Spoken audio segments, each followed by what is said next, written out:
जय सिया राम, जय जय सिया राम, जय सिया राम, जय जय सिया राम, जय सिया राम, जय जय सिया राम, बोलो श्री राम, जय राम, जय जय राम, बोलो श्री राम। तो श्रद्धा बिना धर्म नहीं होई, बिनु महि गंध की पावे कोई। श्रद्धा के बिना धर्म की शुरुआत नहीं होती है, भक्ति की शुरुआत नहीं होती है। भवानी शंकरो वंदे श्रद्धा विश्वास रूपिणम। शुरू में ही मानस के शुरू में ही तुलसीदास जी ने लिखा है, शिव जी और पार्वती जी क्या हैं? श्रद्धा और विश्वास का प्रतीक है।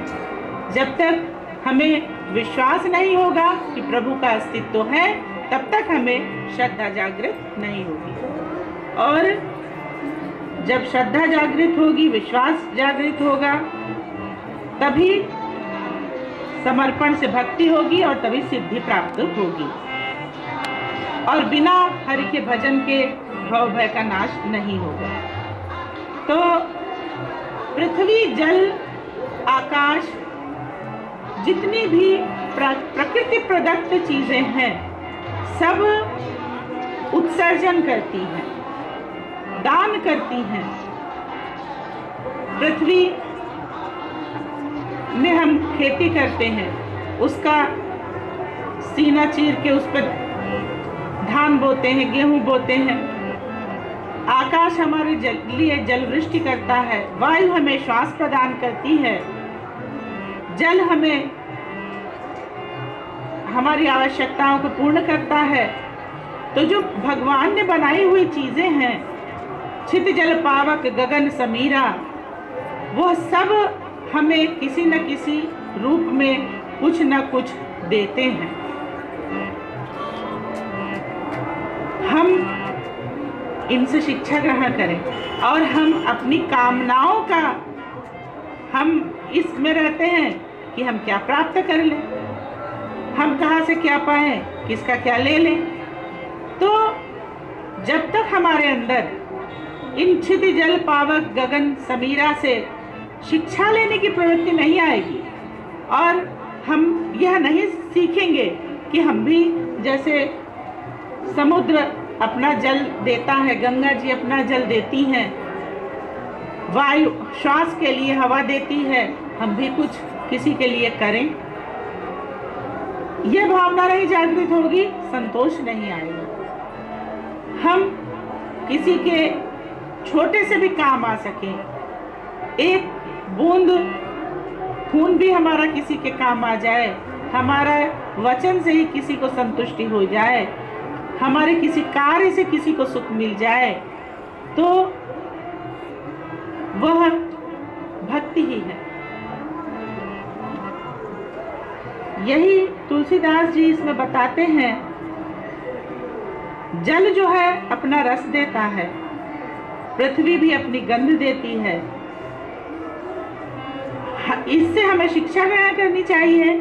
हमारे पास भी जो कुछ है, ये न किन प्रकारेण हमको किसी न किसी की जो भी हो सके मदद करनी चाहिए और हृदय से करनी चाहिए। और भगवान के बनाए इन पंच तत्वों क्षिति जल पावक गगन समीरा से यह शिक्षा लेनी चाहिए कि जैसे ये अपना किसी बिना लाभ के अपना उत्सर्जन करते हैं सबके हित के लिए, ऐसे ही हम भी जो सामर्थ्य में हमारी हो उससे अपना दूसरों का हित करने के लिए, परहित सरिस धर्म नहीं भाई और पर पीड़ा सम नहीं अधम। दूसरे को कष्ट देने जितना अधम कार्य नहीं है और दूसरे की पीड़ा समझने जैसा, उसको मदद करने जैसा कोई पुण्य नहीं है। तो इसको हम अपने जीवन में चरितार्थ करें।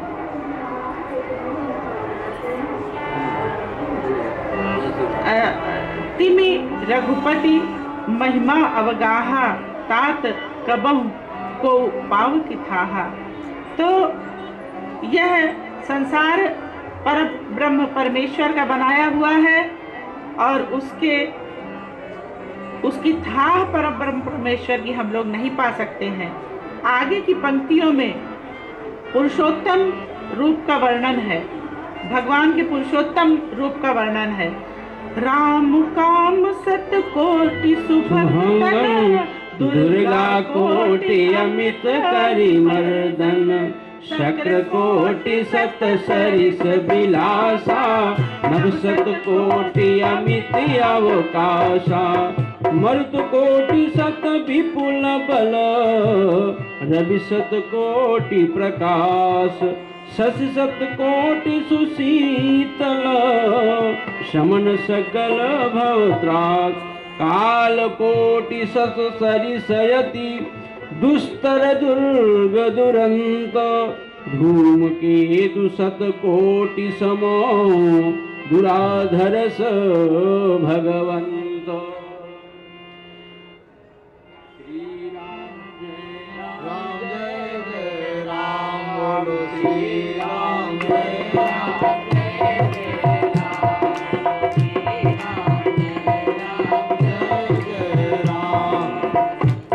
राम जय राम जय जय,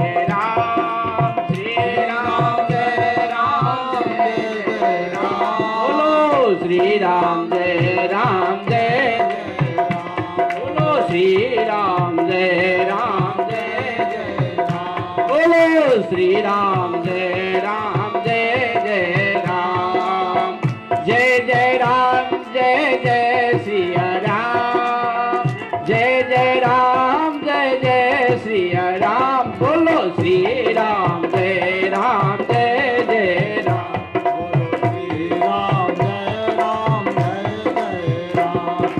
श्री राम जय राम जय जय राम, ओम जय सिया राम जय जय सिया राम, जय सिया राम जय जय सिया राम, जय सिया राम जय जय सिया राम, जय सिया राम जय जय सिया राम, जय सिया राम जय जय राम, बोलो श्री राम जय राम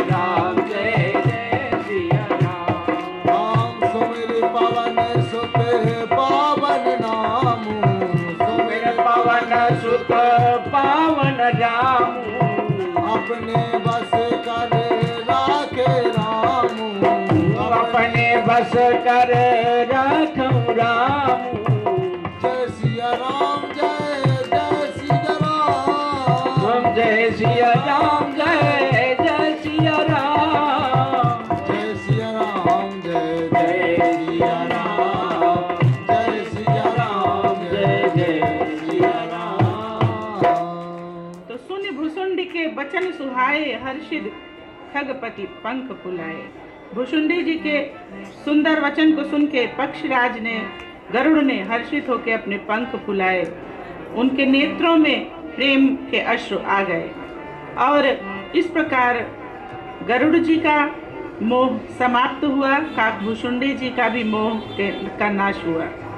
गुरु बिनु भव निधि तरई न कोऊ, ज्यों बिरंच शंकर सम होऊ।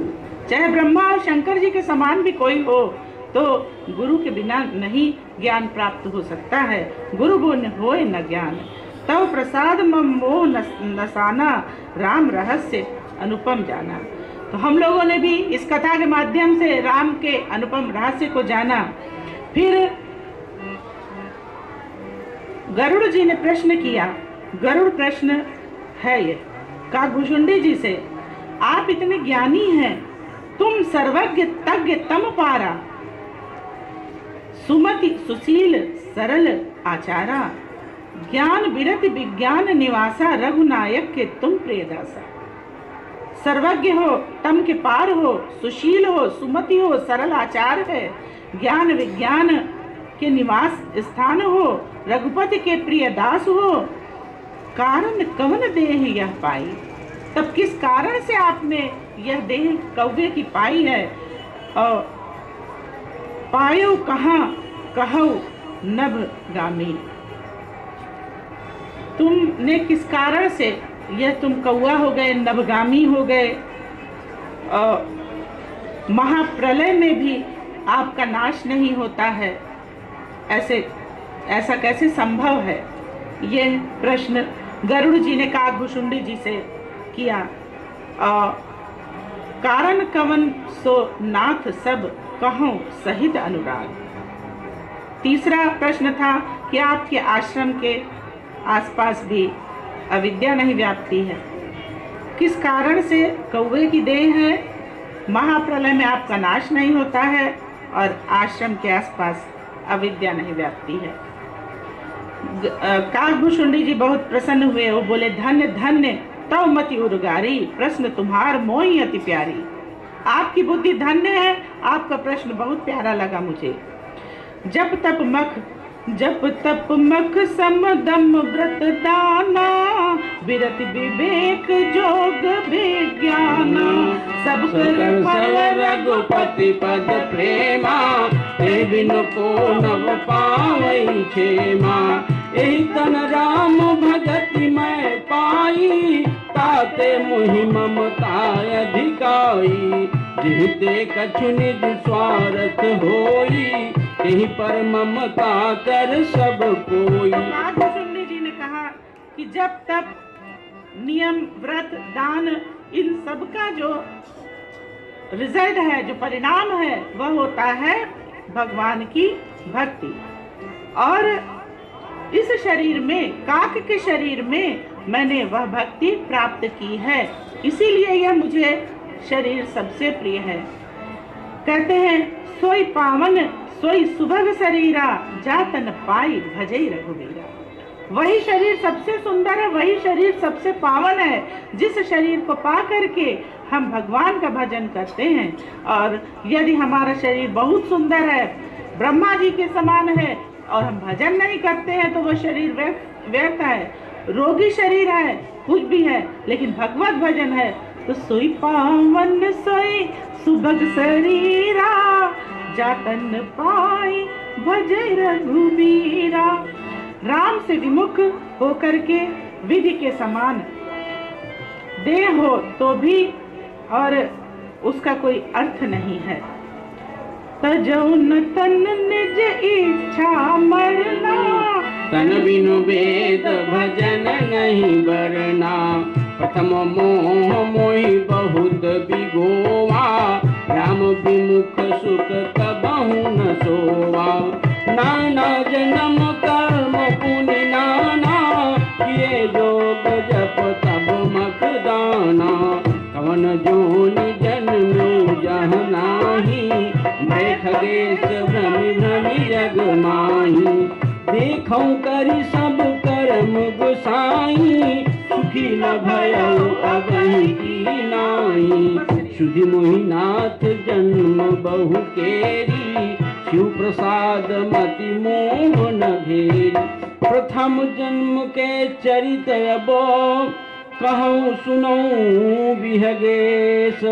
सुनि प्रभु पद रति उपजई, जाते मिटहि कलेश। जय राम श्री राम, जय राम जय जय राम, श्री राम जय राम जय जय राम, श्री राम जय राम जय जय राम, श्री राम जय राम जय जय राम, जय श्री राम जय जय श्री राम, जय श्री राम जय जय श्री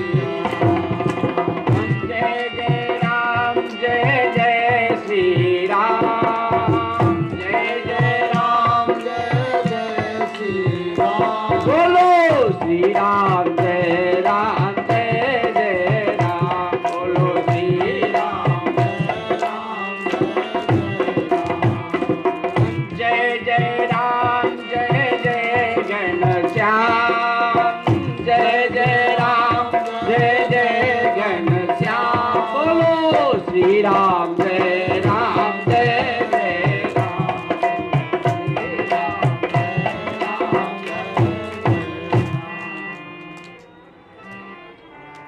कौन जोन जन्म्यो जह नाही मैं खगेश भ्रमि भ्रमि जग माही। यही स्थिति मनुष्यों की है, हम लोगों की है। हम लोग जाने 84 लाख योनियों में जन्म लेते हैं, भटकते रहते हैं और फिर इस मृत्यु को प्राप्त करके पुनः जन्म लेके इस लोक में आते हैं और सत्य को नहीं समझ पाते हैं। सुनि प्रभु पद रति उपजय ताते मिटे कलेश।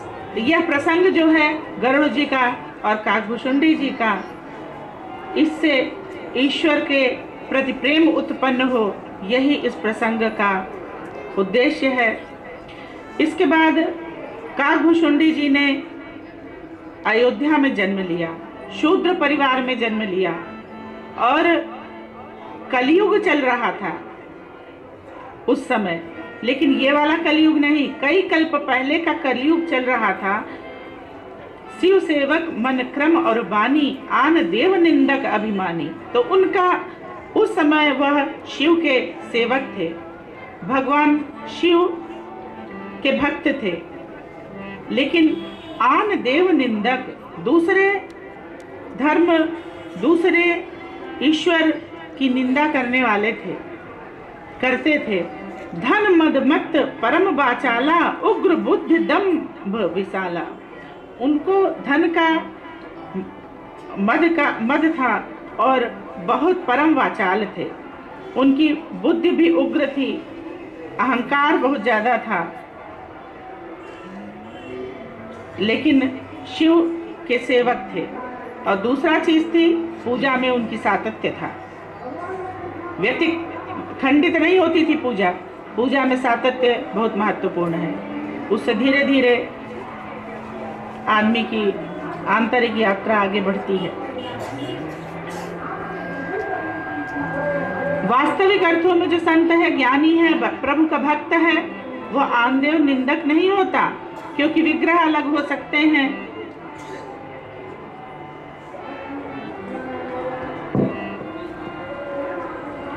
किंतु विग्रह अलग हो सकते हैं, देवता अलग हो सकते हैं, लेकिन अनंत परमपिता परमेश्वर किसी रूप में भी पूजा जाए, शक्ति तो वही है, शक्ति एक ही है। इसलिए चाहे विष्णु को पूजे, शिव को पूजे, लेकिन उसमें विरोध नहीं है कहीं, सब एक ही है। लेकिन चूंकि अभी बुद्धि परिशुद्ध नहीं हुई है, बुद्धि में अभी अहंकार है। शिव के सेवक हैं, मन क्रम और वाणी से पूजा में सातत्य है, किंतु आन देव निंदक है, अभिमानी है, परम वाचाल है, उग्र बुद्धि है और विशाल दंभ है उनको। और शिव के अलावा किसी की, देवता की बात भी नहीं सुन सकते हैं, प्रशंसा भी नहीं सुन सकते हैं। इसके बाद कलयुग में कैसे कैसे क्या क्या होगा, स्थितियाँ वह जो आजकल समाज में हैं उनका वर्णन है, इनको हम लोग न करते हुए कलयुग के लक्षण थोड़ा बताते हैं बस। मान मोह मारादि मद व्याप रहे ब्रह्मांड। तामस धर्म हो गया है, नर जब तब व्रत से दूर रहते हैं। इसी प्रकार का सुख चाहई मूढ़ न धर्म रता, मति थोरी कठोरी न कोमलता। मति उनकी भोली है और कठोर हैं, धर्म से दूर हैं, रोग से पीड़ित हैं। इसी प्रकार का कलयुग का वर्णन किया गया है। और कलयुग में दो ही कर्म हैं जो हमको प्रभु तक ले जा सकते हैं। प्रथम नाम परायण। कलयुग में नाम का महत्व है और दान का महत्व है। येन केन विधि कीने दान करे कल्याण। तो कलयुग में दान करें और भगवान राम का स्मरण करें। अब इसके आगे की कथा कल हम लोग करेंगे। तु तरन बिन से मम साई राम नमामि नमामि नमामि। तरन बिन से मम साई राम नमामि नमामि नमामि। तरन बिन से मम साई राम नमामि नमामि नमामि। राम नमामि नमामि नमामि। नमो जय सेवकाई राम नमामि नमामि नमामि। श्री राम जय राम जय जय राम। श्री राम जय राम जय जय राम। श्री राम जय राम जय जय राम। जय जय राम जय जय सिया राम। जय जय राम जय जय सिया राम। बोलो श्री राम जय राम जय जय। बोलो श्री राम जय राम जय जय राम। बोलो श्री राम जय राम जय जय राम। बोलो श्री राम जय राम जय जय राम। बोलो श्री राम जय राम जय जय राम। बिना राम भजे बेड़ा न पार होई। बिना राम भजे बिना राम भजे बेड़ा न पार होई। बिना राम भजे बिना राम भजे बेड़ा न पार होई। बिना राम भजे बेड़ा न पार होई। बिना राम भजे बिना राम भजे बेड़ा न पार होई। बिना राम भजे बिना राम भजे बेड़ा न पार होई। बिना राम भजे ऊंची अटारी महल बखरी। ऊंची अटारी खरी तनि भजन कर भक्तो नहीं तो आखरी। बिना राम भजे बिना राम भजे बेड़ा न पार होई। बिना राम भजे बिना राम भजे बेड़ा न पार होई। बिना राम भजे। जय श्री राम जय जय श्री राम। जय श्री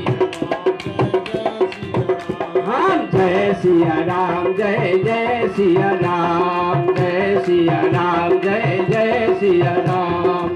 जय जय राम जय जय सिया राम। जय जय राम जय राम। जय सिया राम जय जय सिया राम। जय सिया राम जय जय सिया राम। जय सिया राम जय जय सिया राम। सीताराम जय जय सिया राम। सीताराम जय जय सिया राम। सीताराम जय जय सिया राम। जय सिया राम जय जय सिया राम। जय सिया राम जय जय सिया राम।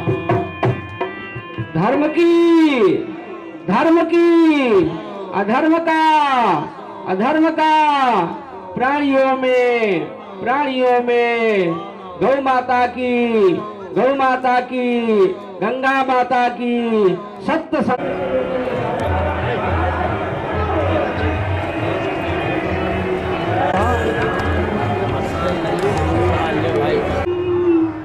द्वन्द्वातीतं भगन सदृशं तत्त्वमस्यादि लक्ष्यम्।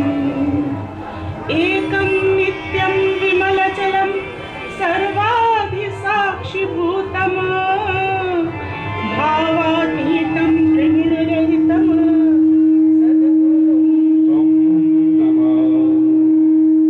माइक सही करिए भाई।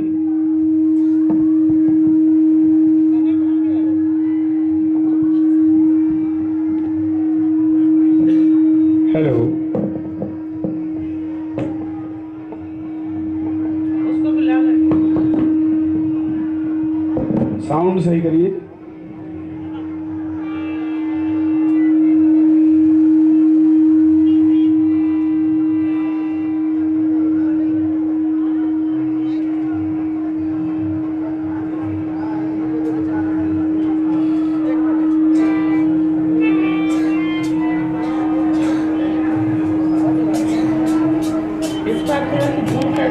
ईश्वर से भी ऊपर आता है।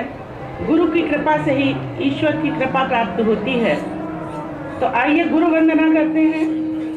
ब्रह्मानंदम परम सुखदम केवलम ज्ञान मूर्तिम द्वंद्वातीतं गगन सदृशम तत्त्वमस्यादिलक्ष्यम् एकं नित्यं विमलचलं सर्वाधिसाक्षिभूतं भावातीतं त्रिगुणरहितं सद्गुरुं त्वं नमामि।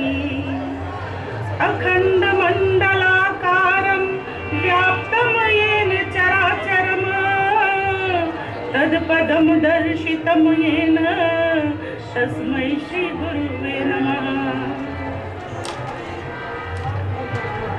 श्री सद्गुरुदेव भगवान की जय। गणेश जी, हम लोग के इस कार्यक्रम को निर्विघ्न पूर्ण करें। ओम नमो विघ्नराजाय सर्व सौख्य प्रदायिने दुष्टारिष्ट विनाशाय पराय परमात्मने लंबोदरम महावीर्यम नागयज्ञोपशोभितम अर्धचंद्रधरम देवम विघ्न विनाशनम।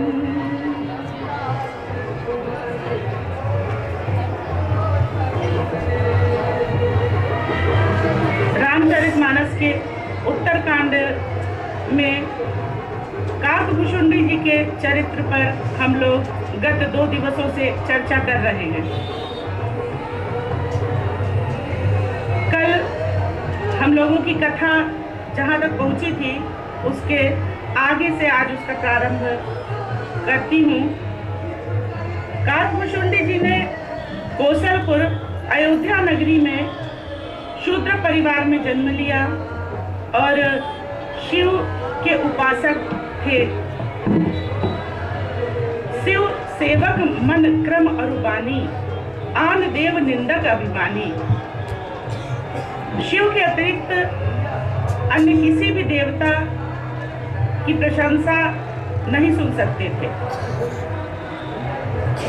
उनके अंदर द्वैत भाव जागृत था, अहंकार था, मदमत्त थे, परम वाचाल थे, उग्र बुद्धि थे और विशाल दंभ था उनके अंदर। जब मनुष्य का अहंकार शमित हो जाता है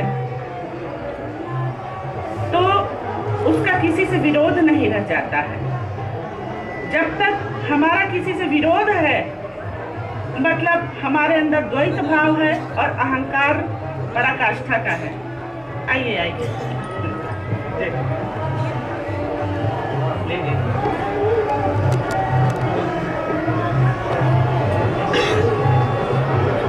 बोला मालवी जी, तुम भजन तो सुनाते नहीं।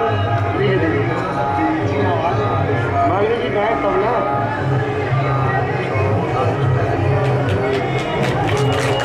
भाई सब काम नहीं कर रहे हैं क्या? नहीं कर भाई टाइम बोल रहे हैं? बोलिए भजन ये भाई इतना प्यास। हाँ।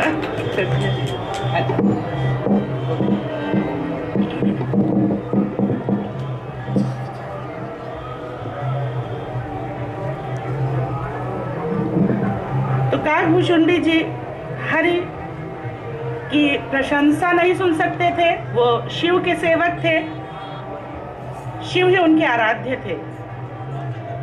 शिव सेवक मन क्रम अरबानी आन देव निंदक अभिमानी और धन मद मत परम वाचाला उग्र बुद्धि दंभ विशाला।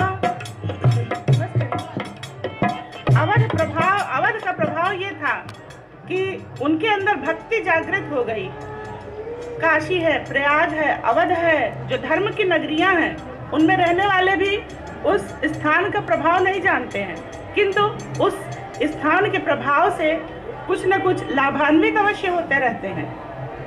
तो अवध में शूद्र कुल में काकभुषुंडी जी का जन्म हुआ और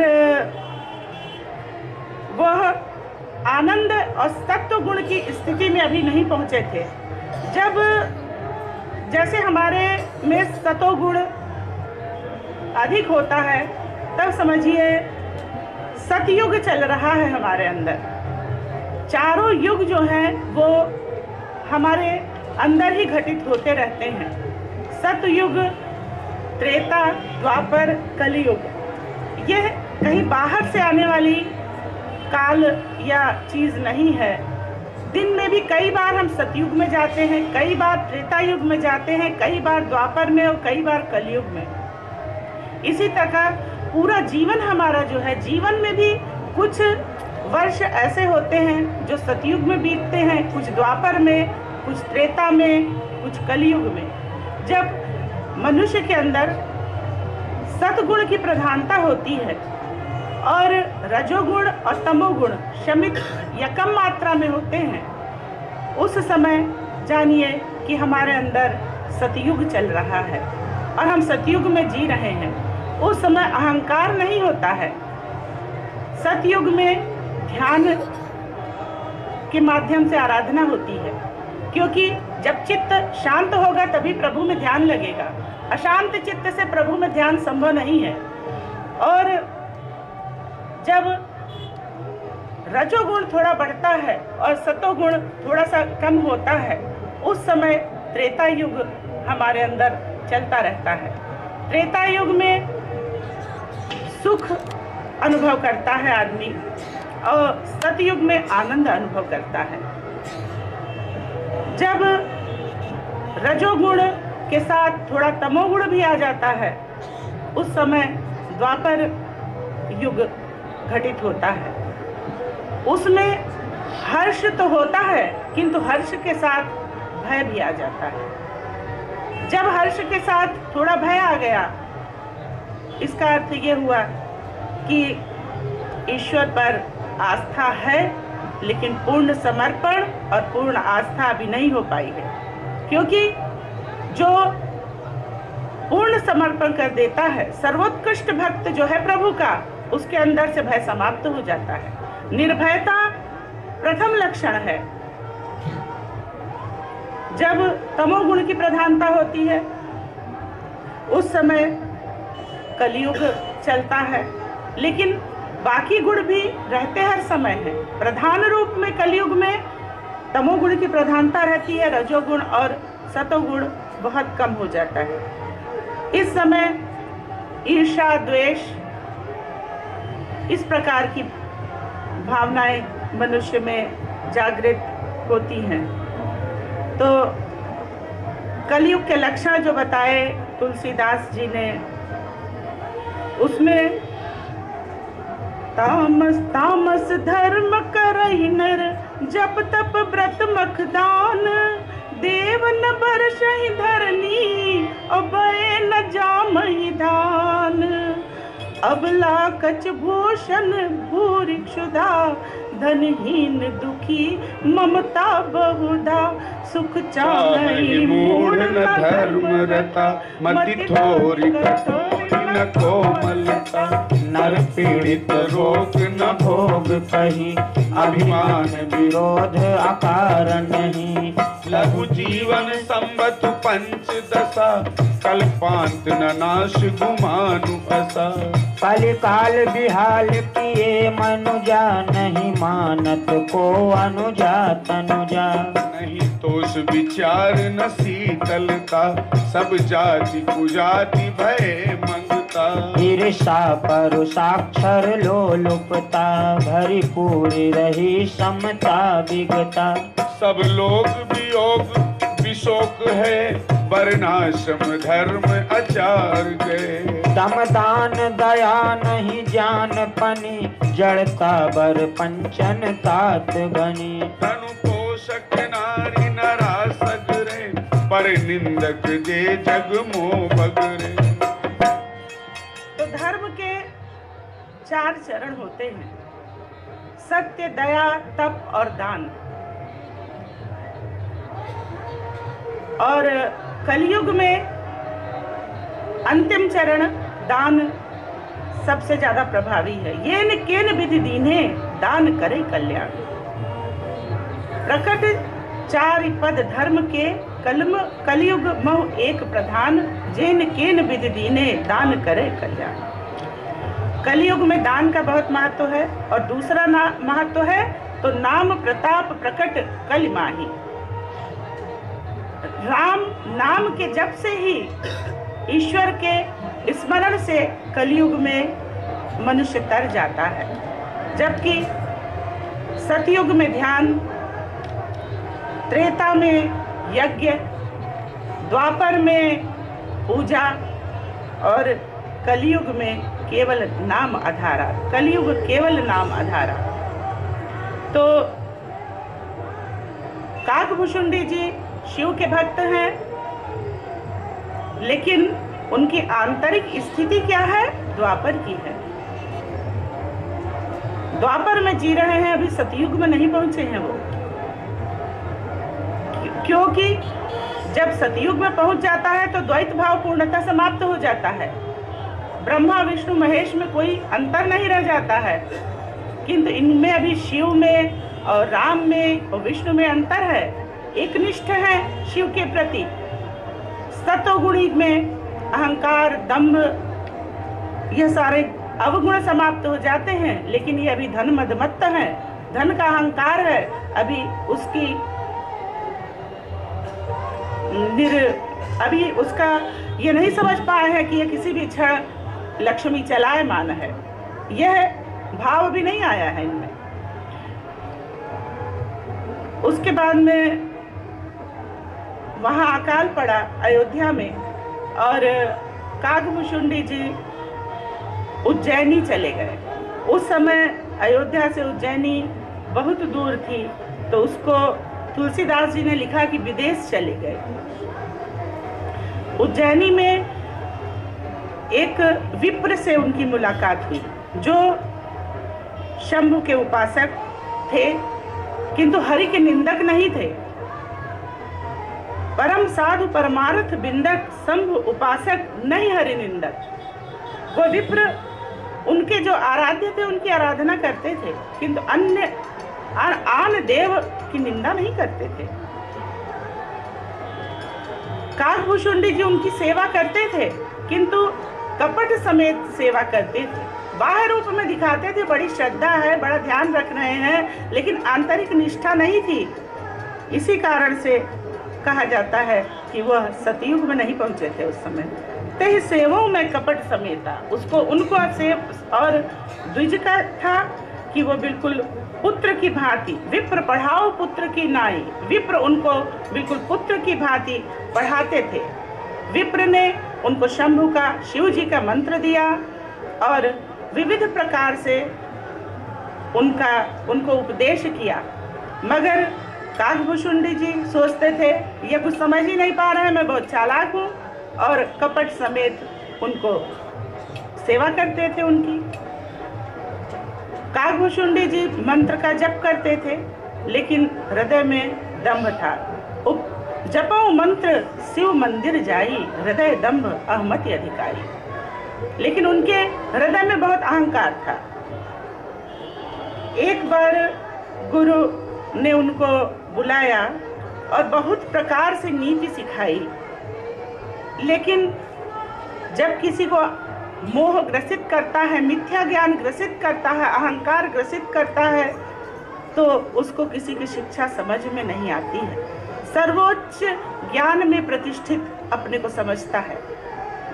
शिव सेवा कर हल सुत होई, अविरल भगति राम पद होई। विप्र ने उनको यह सिखाया कि शिव का जो आप आराधना कर रहे हैं, इसकी परिणति क्या है? इसकी परिणति है अविरल भगति राम पद होई, राम के चरणों में अविरल भगति हो जाएगी आपकी। मगर उस समय काकभूषुंडी जी अपने गुरु की बात को नहीं समझ पाए। वह राम ही भजई तात शिव धाता, नर पावर कर केतिक बाता। स्वयं ब्रह्मा जी, शिव जी भी विष्णु को और राम को भजते हैं, तो फिर हम मनुष्यों की क्या बात है। किंतु उनके ऊपर अहंकार हावी था। अतः काकभूषुंडी जी अपने गुरु, अपने विप्र गुरु के वचनों को नहीं समझ सके।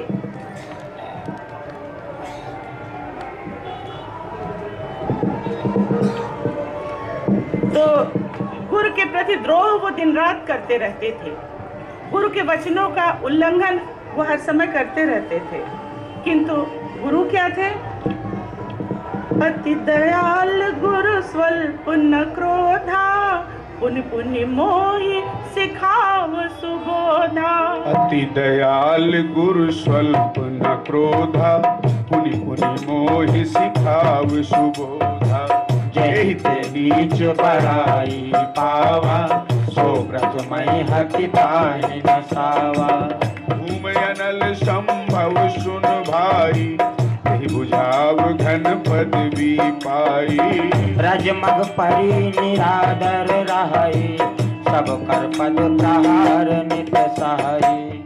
अरुत उड़ाव प्रथम तेहि भरई, पुनिन पुनयन किरीट न परई। सुन खगपति अस समुझि प्रसंगा, बुध नहीं करही अधम कर संगा। कवि कोविद गावई हसी नीति, खल सन कलर न भल नहीं प्रीति। उदासीन नित रहिय गोसाई, खल परिहरिय स्वान की नाई। मैं खल हृदय कपट कुटिलाई, गुरहित कहई न मोहि सुहाई। मैं खल हृदय कपट कुटिलाई, गुरु हित कहाई न मोहि सोहाई। सड़क पे पड़ी हुई धूल जो जिसको कि पैरों के नीचे मनुष्य कुचलता है, लेकिन जब हवा चलती है तो वही आपकी आंख में पड़ जाती है। इसी प्रकार जो नीच मनुष्य है, निम्न कोटि की मानसिकता है जिनकी, वह उनका आप हित करिए, लेकिन वो मौका पाते ही आपका हित कर देते हैं। यही अंतर है सज्जन और दुर्जन में।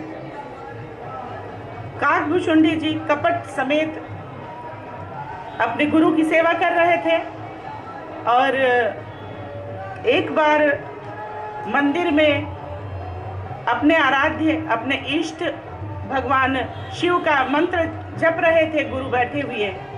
उसी समय वहाँ काकभूषुंडी जी आए।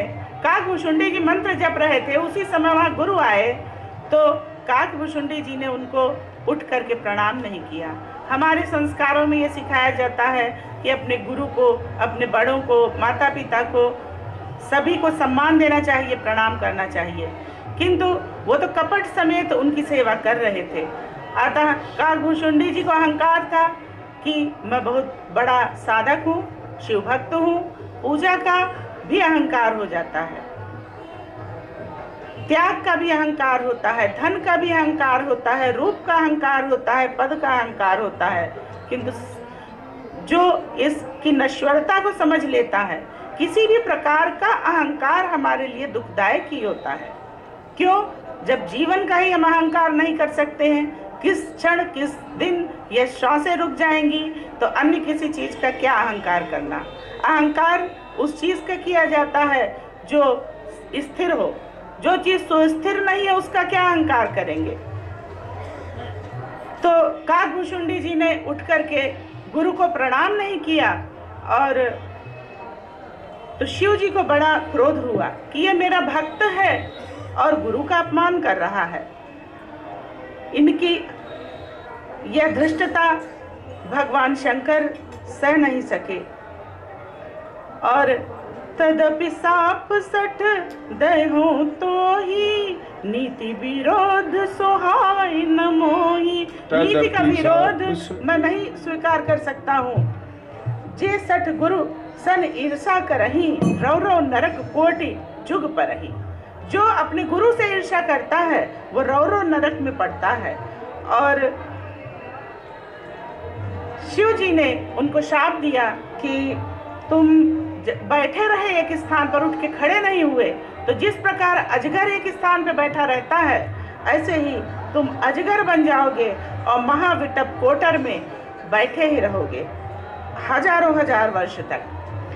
हाहाकार कीन गुरु दारुण सुन शिव साप, कंपित मोहि बिलोकियति, उरुपजा परिताप। गुरु ने जब हाहाकार किया, गुरु को बहुत क्लेश हुआ कि अरे मेरे शिष्य को और भगवान शिव ने अभिशाप दे दिया। गुरु की महानता देखिए, वो कपट समेत सेवा कर रहे थे, किंतु गुरु जो थे अपने शिष्य को श्राप मिला तो हाहाकार करने लगे। और काकभूषुंडी जी भी भय से कांप उठे कि मुझे श्राप दे दिया गया, जबकि जो सत्य में प्रतिष्ठित है वह आशीर्वाद मिले या श्राप मिले समभाव में रहता है। अगर सतयुग में जी रहा है कोई तो आंतरिक स्थिति सतयुग की है, श्राप से भयभीत नहीं होगा। किंतु ये द्वापर में जी रहे थे, इसमें हर्ष और भय दोनों का समावेश है, अहंकार भी है। इसी वजह से काकभूषुंडी जी को यहाँ कांप गए डर के मारे, और शिव, उनके गुरु ने भगवान शिव को दंडवत किया और कहा, क्षमा याचना करने लगे। तो गुरु का प्रताप ये है कि अपने शिष्य को नीची स्थिति से भी निकाल के उच्चतम स्थिति में प्रतिष्ठित कर देता है। गुरु शिष्य के संकट को टाल देता है, अभिशाप को भी आशीर्वाद में बदलवाने की सामर्थ्य रखता है गुरु। हमारे गुरु सतुआ बाबा जी भी हर क्षण हम लोगों के मध्य यहाँ विराजमान हैं, जिन्होंने मुझे प्रवचन का आशीर्वाद दिया। और आज हम लोग आदि गुरु शिव हैं, शिव की वंदना करते हैं और अपने गुरु सतुआ बाबा से भी आशीर्वाद मांग रहे हैं कि जितने भक्तगण यहाँ उपस्थित हैं सभी के जो दुख हैं, कष्ट हैं, अभिशाप मिले हुए हैं हम लोगों को जो जीवन में, उनको नष्ट करें और हम लोगों को सुखी करें।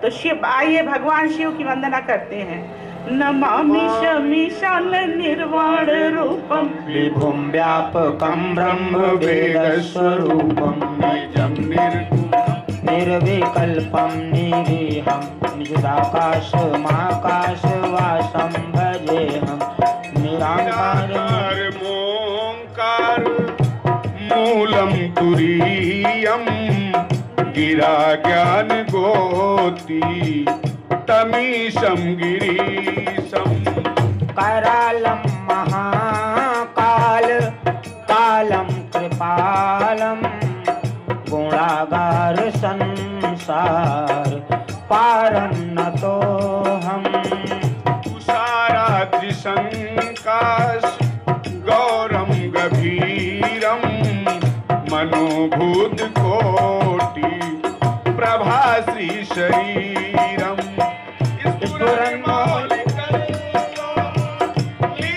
चारु गंगा लसत पाल पाले, कंठे भुजंगा चलत कुंडलम सुनेत्रम विशालम, प्रसन्नात्मनं नीलकण्ठं दयालं, मृगाधीश चरणाम्बरं मुण्डमालं, प्रियं शङ्करं सर्वनाथं भजामि, प्रचण्डं प्रकर्षं प्रगल्भं परेशम्, अखण्डम् अजं भानुकोटि प्रकाशम्, त्रयः शूल निर्मूलनं शूलपाणि, भजे अहं भवानी पतिं भावगम्यं,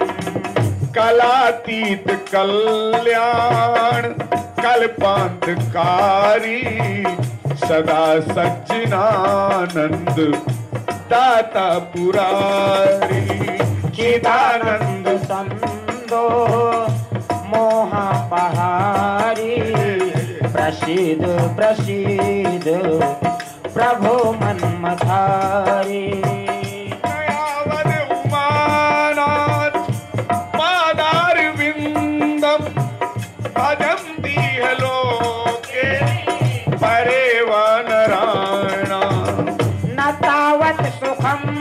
शांति संतापनाशम प्रसीद प्रभो सर्वभूताधिवासम न जानामि योगम जपम नैव पूजाम न तो हम सदा सर्वदा संभुतुभ्यम जरा जन्म दुःखोपतातप्यमानम् प्रभो पाहियापन नमामि शंभो प्रभो पाहियापन नमामि शंभो रुद्राष्टकमिदं प्रोक्तम विप्रेण हरतोषे ये पठन्ति नरा भक्त्या तेषां शंभु प्रसीदति। बोले शंकर भगवान की जय। तो विप्र की अनुराग सहित प्रेम पूर्ण विनती सुन के भगवान शिव प्रसन्न हुए और आकाशवाणी हुई कि मुझसे जो चाहे वो वर मांगो। यह सामर्थ्य है गुरु की प्रार्थना में।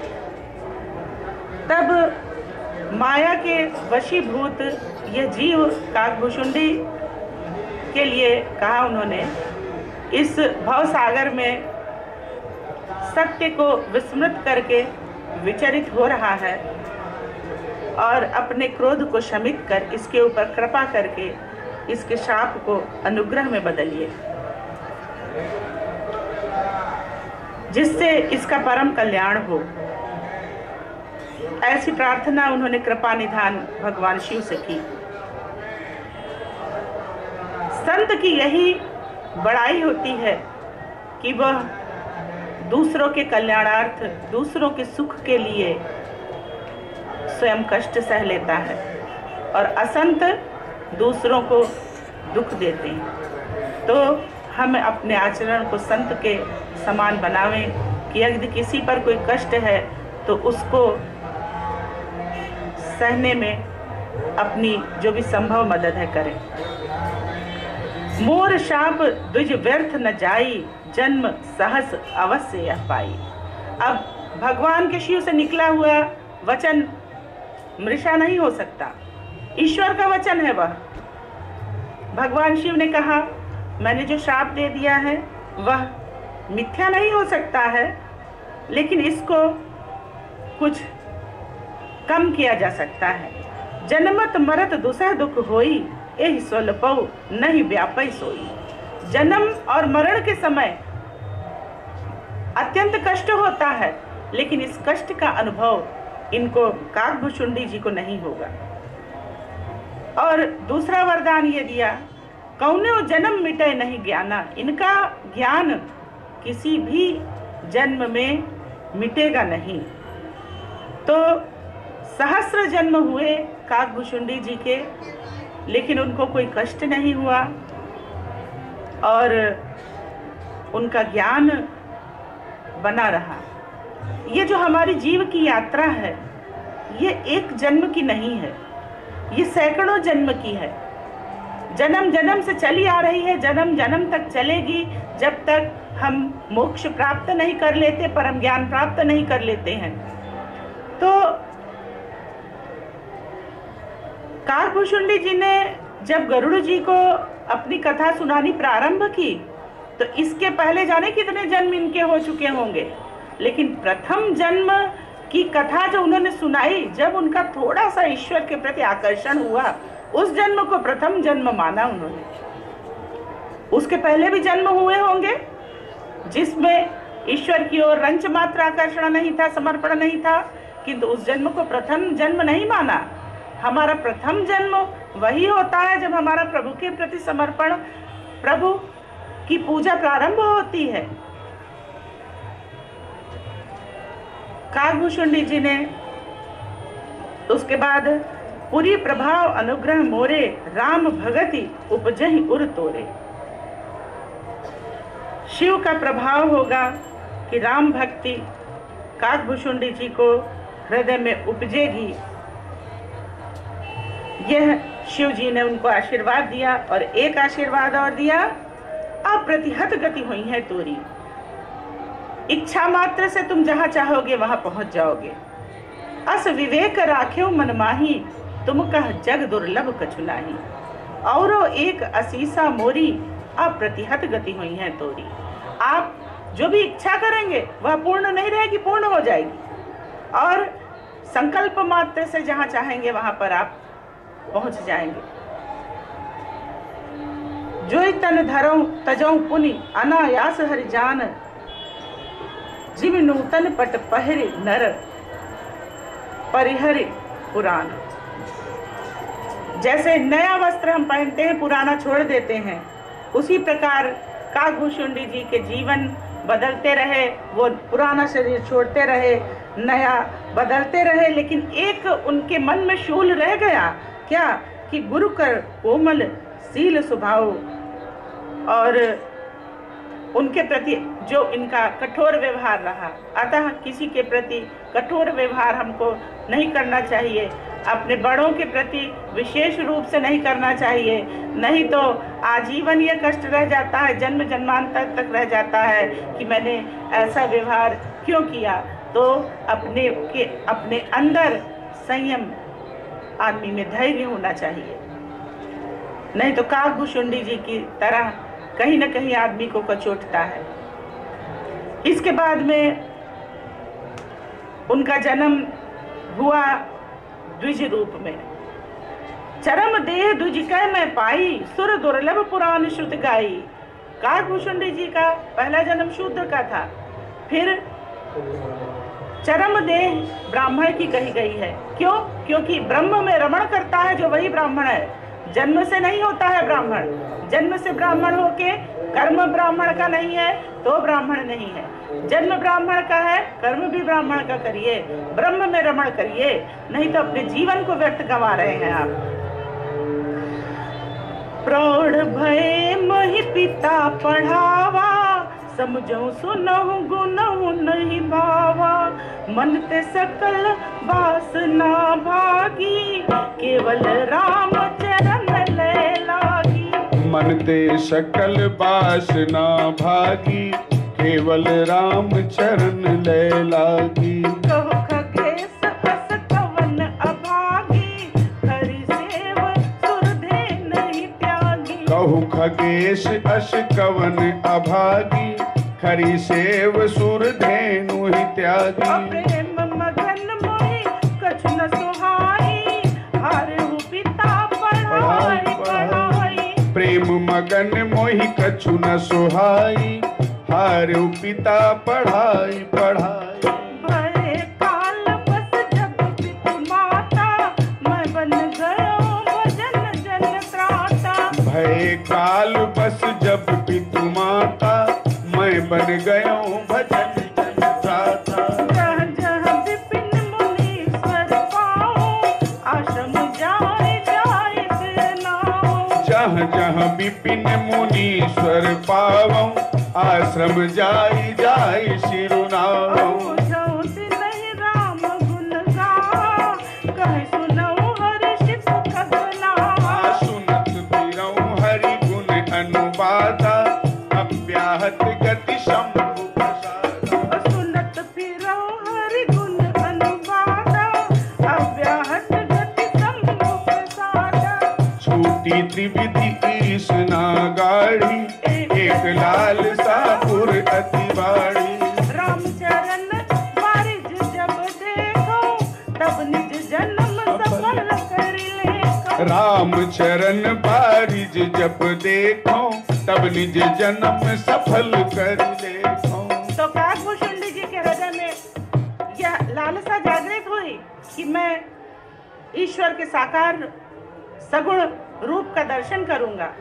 ईश्वर के चरणों में का दर्शन जब तक मैं नहीं करूंगा, तब तक मेरा जन्म सफल नहीं है। राम चरण बारिज जब देखूं, तब निज जन्म सफल कर लेखूं।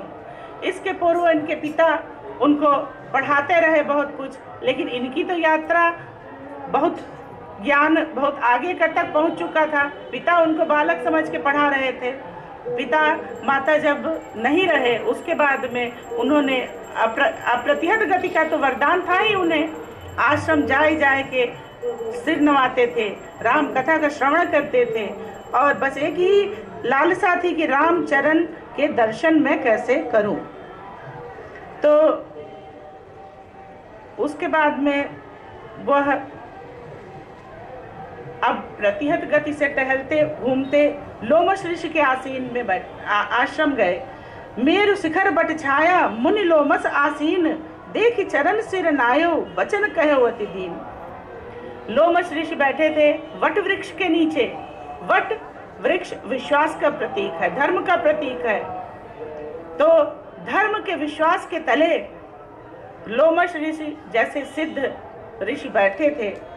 काकभूषुंडी जी ने उनके चरणों में सिर नवाया और अपनी इच्छा जाहिर की कि तब मैं कहा कृपा निधि तुम सर्वज्ञ सुजान, सगुण ब्रह्म अवराधन मोहि कहो भगवान।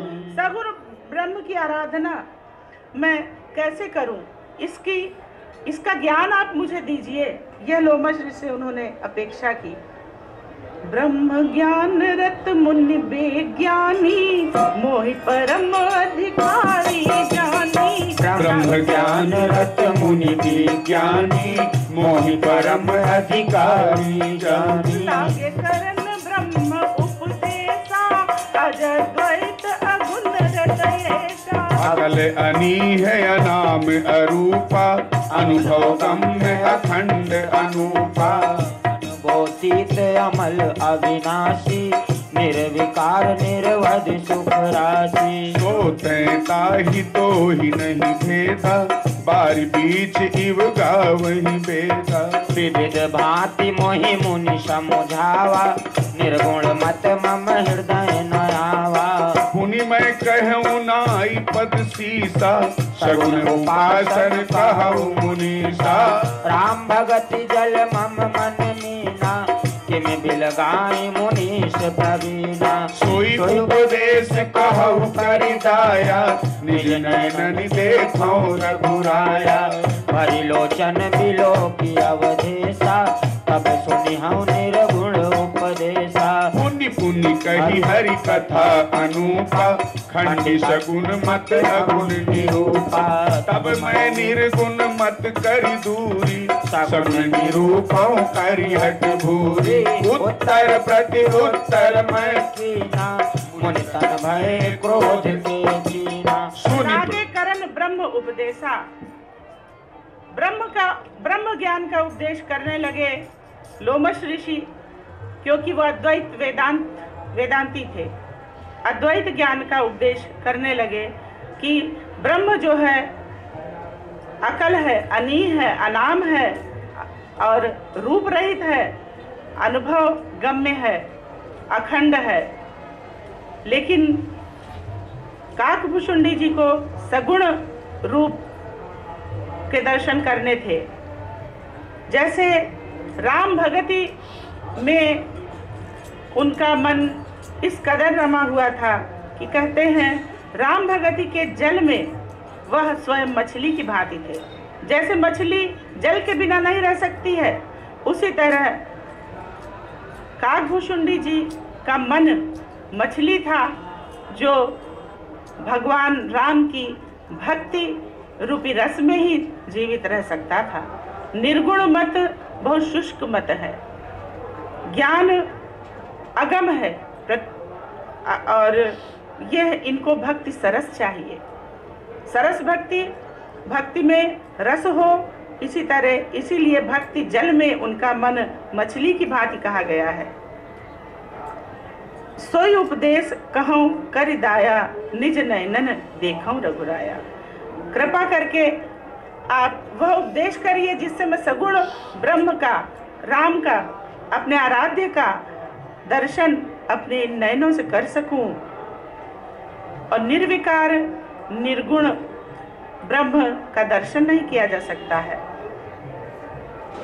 लेकिन भरी लोचन देखने की आकांक्षा उनकी थी, सगुण मत अवगुण निरूपा। जब मैं उनका दर्शन कर लूँगा भली भांति और मेरी आंखें तृप्त हो जाएंगी, मैं भक्ति रस में नहा लूँगा, उसके बाद में मैं आपका निर्गुण उपदेश भी सुन लूँगा। किंतु प्राथमिकता क्या है? सगुण। मुनि के और काकभूषुंडी जी के में शास्त्रार्थ होने लगा, उत्तर प्रत्युत्तर होने लगा। जब कोई छोटा अपने बड़े से बहस करता है तो बड़े को क्रोध आ जाता है। लोमश ऋषि को क्रोध आ गया। मुनि तन भय क्रोध के चिन्हा। जब क्रोध आता है तो हमारी बाह्य गतिविधियों से भी वह जाहिर होने लगता है।